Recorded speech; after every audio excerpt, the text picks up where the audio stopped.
stay clear, stay consistent with everybody you're dating, and it's going to be a lot easier for you too once you start to really embody this person that you're becoming and clearly stating your boundaries and what you want. You're going to find that the right relationships are going to show up, and you're going to be able to learn how to navigate them with a consenting partner who wants the same things. Exactly. And just as you said, being clear about your intentions, it does not make you an asshole. It just makes you a great communicator. Yeah, which is really, really sexy. Really sexy. You're listening to Sex with Emily. I'm Dr. Emily, and I'm here to help you prioritize your pleasure and liberate the conversation around sex. We receive so many wonderful and interesting voicemail questions on our hotline, and I thought I would love to start answering more of them in some dedicated hotline call episodes. And while I love answering your questions myself, I'm so excited to bring in my fabulous producer, Erica. She's going to help me answer your questions. She's worked with me for several years. She's got a great take on this. She knows her stuff, and I'm so excited for you to get to know her as well. Today, we're answering your questions on how to introduce toys and lube into the bedroom, how to keep hookups casual when they usually turn serious, frustrations and insecurities when your partner never ejaculates, and lack of desire to have sex with your partner. And if you want to leave a voicemail with your question, please do. Call our hotline, 559-TALK-SEX or 559-825-5739. You can also leave me your questions or message me at sexwithemily.com/askemily. Always include your name, your age, where you live, and how you listen to the show. And totally cool to change your name or choose to remain anonymous. Please rate and review Sex with Emily wherever you listen to the show, my new articles, the boner breakdown, all the types of erections you can have, and 6 of the best toys for masturbation are up on sexwithemily.com. All right, everyone, enjoy this episode.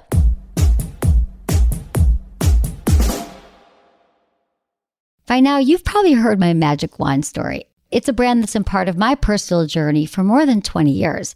But no matter how many times I sing Magic Wand's praises, I'll never be able to fully capture the story of this incredible brand. Well, now journalist and author Kate Sloan just completed a limited audio series documenting the history and impact that Magic Wand has created over the last 56 years. It's called Making Magic, and the series chronicles Magic Wand's incredible brand story through interviews with nearly 40 experts, performers, business owners, educators, and fans. So I got a sneak preview of this series, and what I loved is that Kate weaves together snippets from all their interviews into this amazing story arc. She covers Magic Wand's journey from appliance store massager to its legendary influence on culture and sexual independence, and it's all just fascinating. The first episodes of Making Magic are available now at makingmagicseries.com or on all popular podcast platforms. Just search for Making Magic or visit makingmagicseries.com today.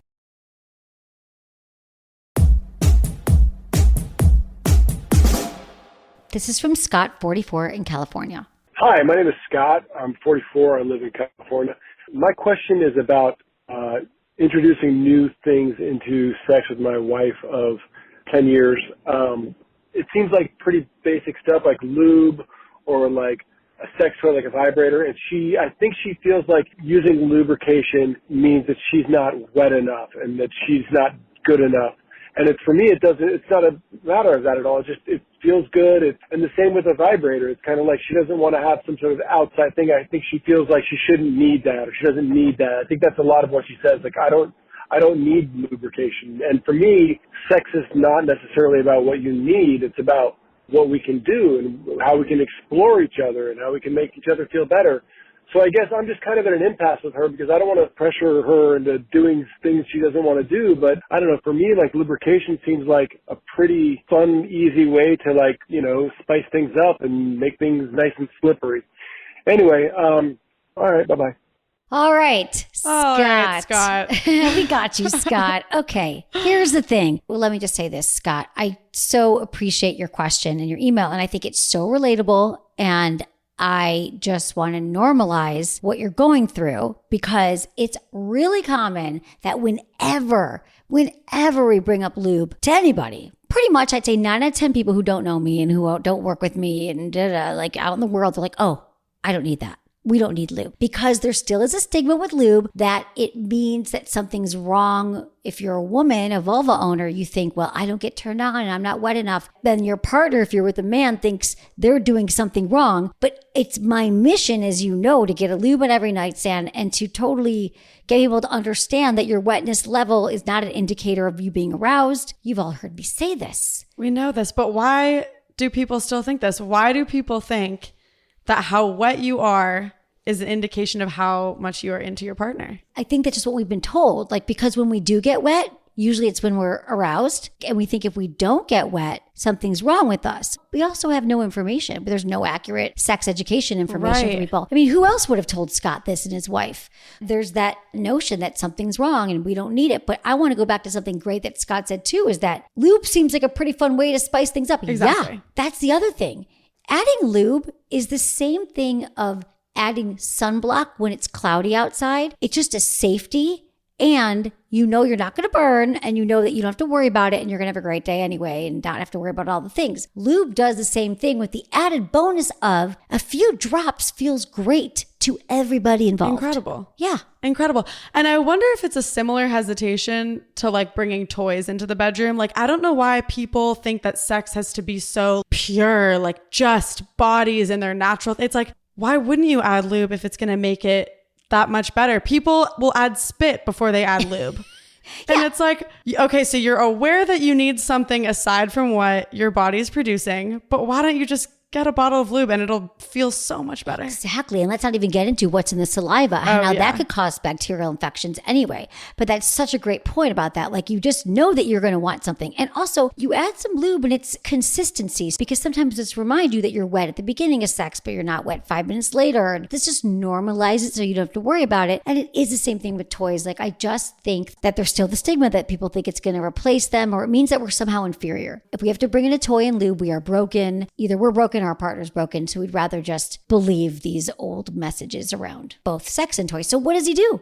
I am all about talking about it first, of course. If you're going to try something new, you absolutely need mutual, enthusiastic consent. And I think there's something to be said for like, just buy a bottle, just let her try it for once. Like, everyone should be able to try something, let them know if it's for them or not. Mm-hmm.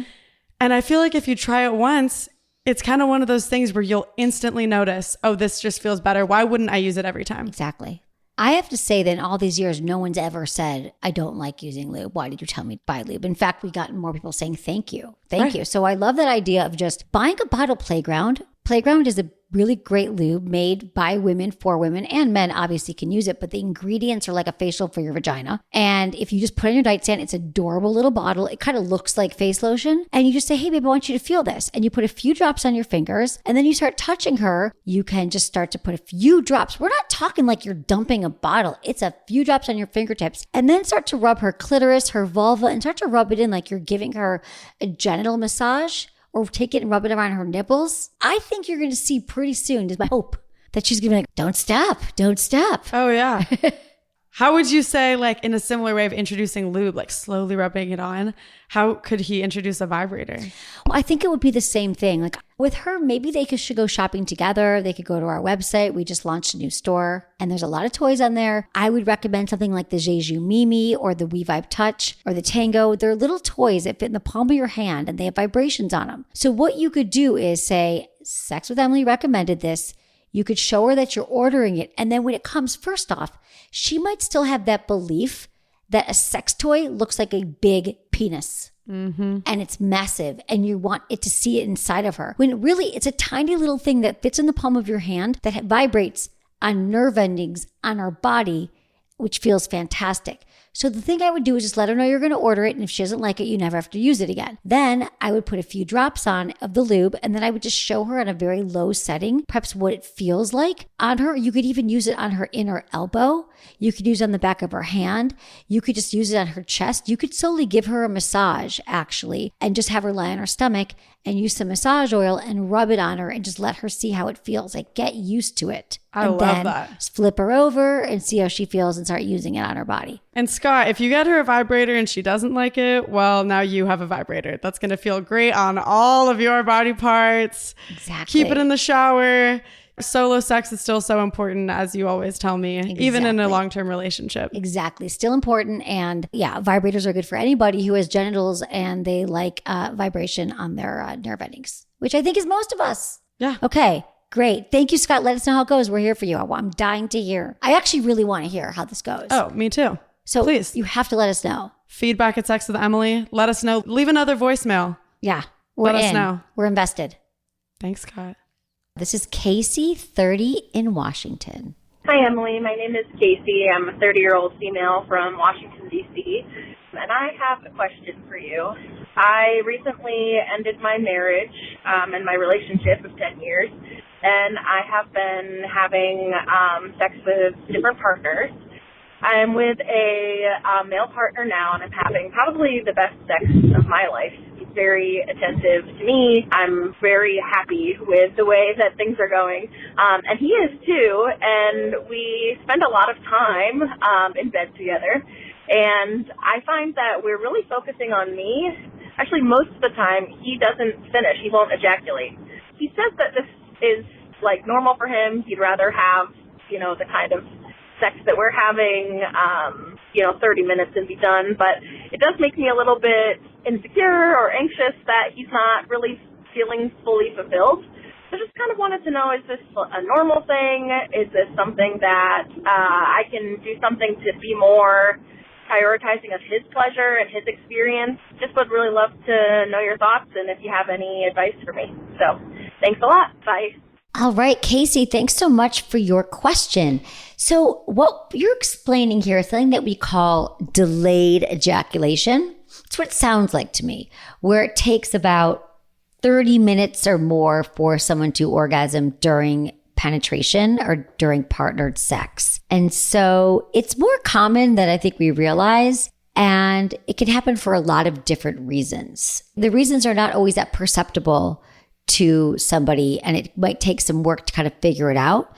It could just be a learned behavior. Maybe when he was younger and masturbating, he was always afraid that his mom was going to walk in the room, and then he learned to hold his ejaculation, which would be kind of an anxious or a learned response to ejaculation. It could be something a little bit more psychological that we're not even sure what it is. It could be that he's really used to masturbating in one way. Like he always masturbates using this one hand grip that maybe is a little bit tighter or a little bit different than something that you're providing during penetration. There's just ways that men get set, and women, they get set in the ways they orgasm. And my first recommendation is just to have a conversation with him outside the bedroom. Definitely. We're just like, hey, let's talk about it. I love our sex life. Here's what you're doing great. These are all the really exciting things about our sex life that I love. And I'd love to know more about you not ejaculating. Like, could you tell me about, is this something that's been happening to you for a while? Like, I know you say that it feels great, but I can't help but think there could be more. Like, tell me, has this always been a thing? Like, just have him talk about it. And I think getting curious in a way that has no stakes, because once you make your partner feel bad that they're not able to orgasm during sex, then it just adds even more pressure. And that's true for all people of all genders. So just be curious, and then maybe you can help him. Like maybe you can simulate that grip that he does on its own. And that's why mutual masturbation's great, as you always say. Yeah. I love the reminder of being compassionate and curious and open. I have to say that he probably doesn't feel so great that he can't ejaculate. I think it's true that he's having a lot of pleasure, but he probably wants to know, like, how can he crack the code? Like, he'd probably like to as well and isn't sure what to do. I have a sense that it's probably been a pattern for him. So absolutely, you don't want to shame. You want to be really open and say, I'm good. This is all the things I'm loving about our sex, but I'm just, since we're getting to know each other, I'd love to know more. You're so good at like giving me pleasure, and I love the way you do all these things. And I'd love to be a great lover to you too. And like, no pressure, but let's just talk about it. Open, curious, zero judgment. Exactly. And always remember that whatever's going on with a partner's penis has nothing to do with you. It's true. It's not because of something you're doing or not doing. Thanks, Casey. Thanks, Casey. This is JD. He's 47 in North Carolina.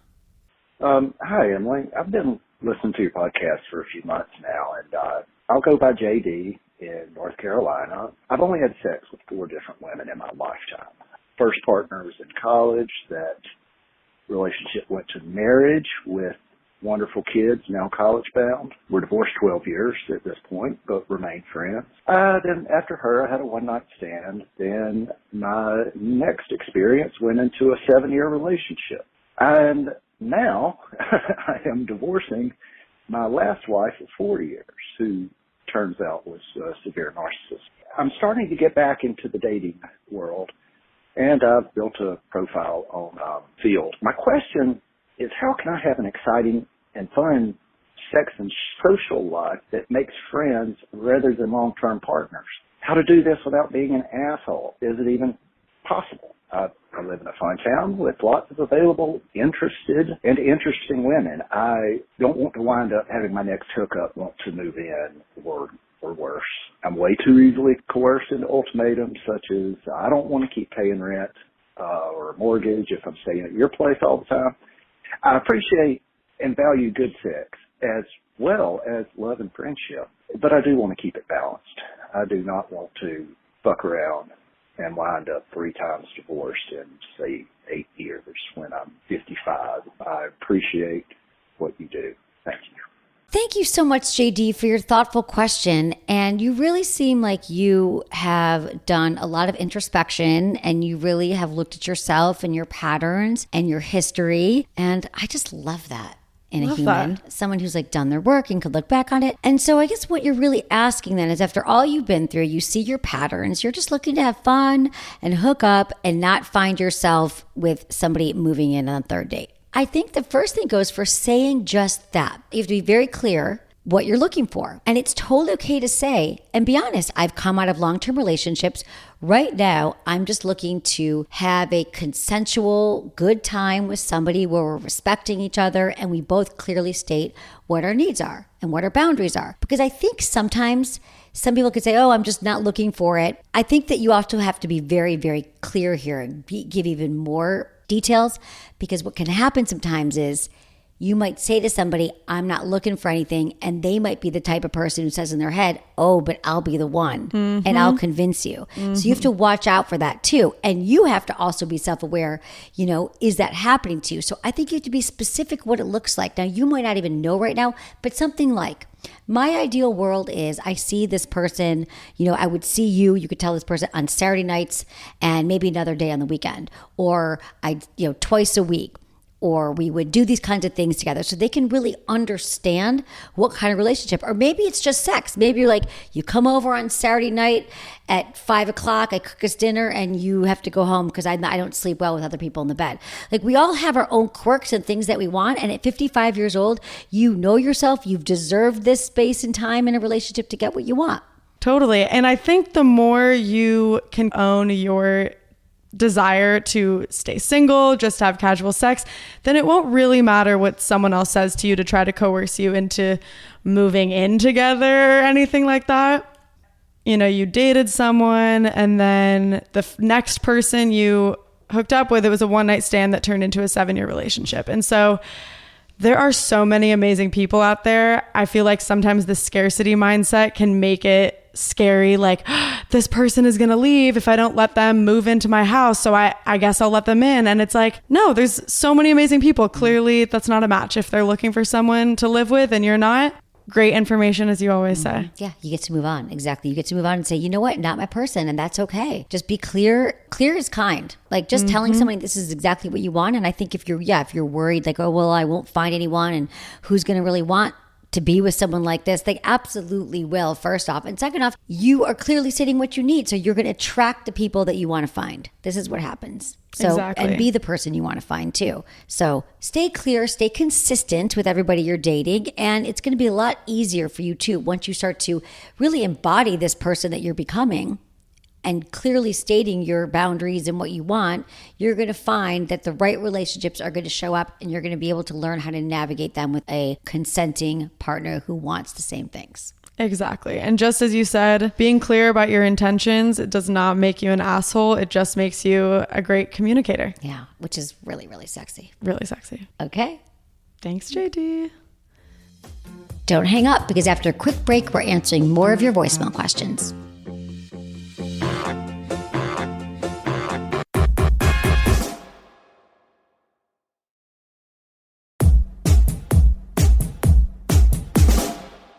Hi, I'm a 34-year-old female. I'm in a relationship, monogamous relationship, sort of. It's a little complicated. I actually had a question because I usually have a very high sex drive, and I've always had it that way. And it wasn't until I met my current boyfriend that I've had very little desire to have sex, at least with him. I'm very attracted to him. I'm just not sexually turned on.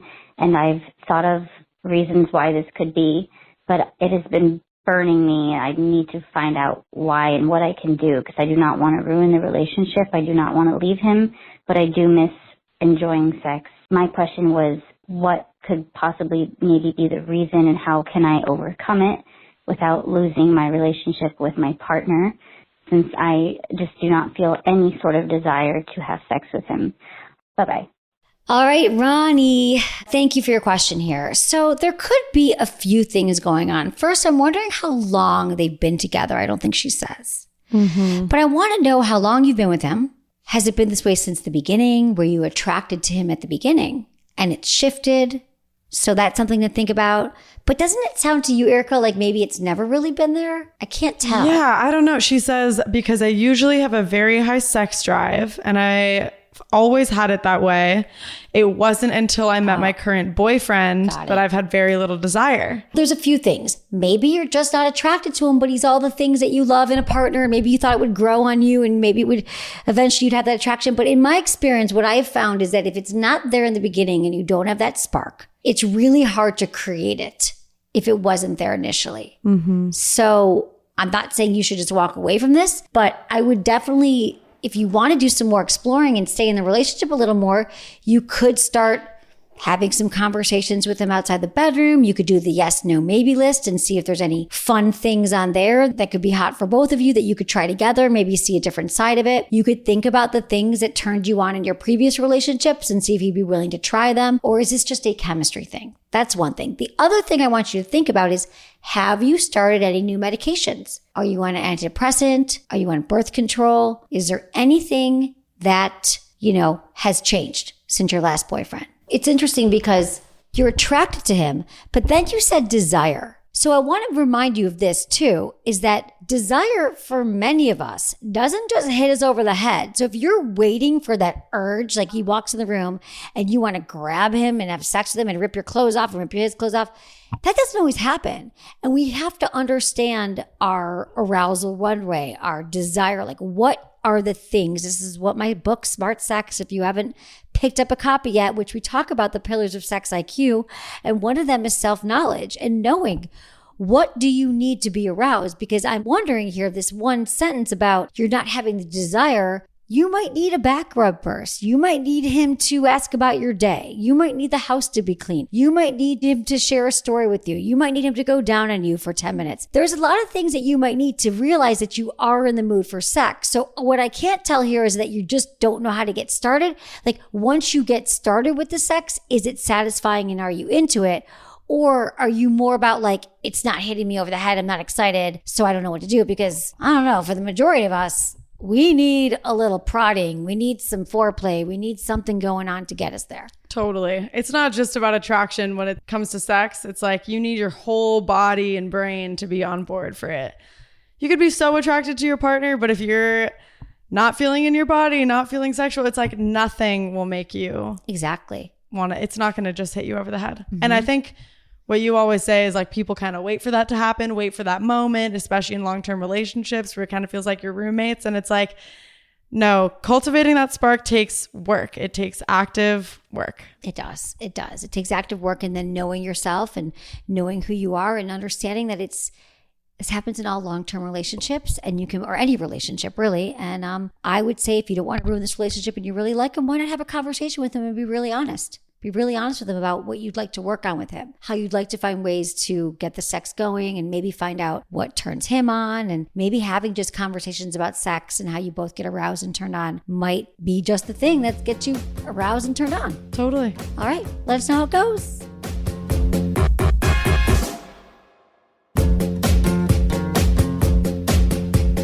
That's it for today's episode. See you on Tuesday. Thanks for listening to Sex with Emily. Be sure to like, subscribe, and give us a review wherever you listen to the podcast, and share this with a friend or partner. You can find me on YouTube, Instagram, Facebook, and Twitter at Sex with Emily. Oh, I've been told I give really good email. So sign up at sexwithemily.com. And while you're there, check out my free guides and articles for more ways to prioritize your pleasure. If you'd like to ask me about your sex life, dating, or relationships, call my hotline, 559-TALK-SEX. That's 559-825-5739. Or go to sexwithemily.com/askemily. Special thanks to Acast for powering the Sex with Emily podcast. Was it good for you? Email me, feedback@sexwithemily.com.